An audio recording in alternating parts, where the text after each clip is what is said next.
Do kraja ove lekcije čitat ćete nova korejska slova. Bez pamćenja. Krenimo.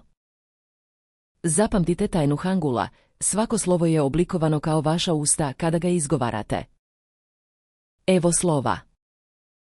리을, Zvuči kao R _, litara. Mjesto je vrh jezika, lagani dodir. Sada dodajte samoglasnik i slušajte. 라, 루, Evo slova. 미음, Zvuči kao M. Mjesto su oba usna, nazalno. Sada dodajte samoglasnik i slušajte.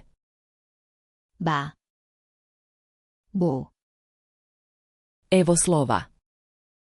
비읍, Zvuči kao B _, P. Mjesto su oba usna.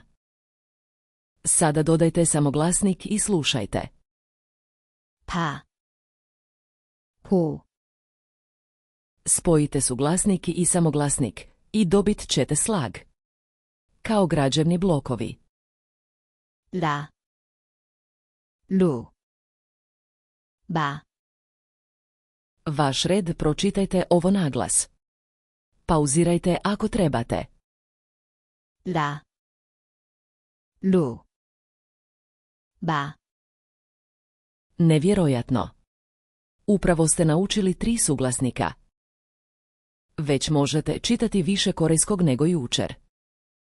Sada to zadržite. Idite na korean.viasaum.com. Besplatna praksa, bez prijave. Link je ispod.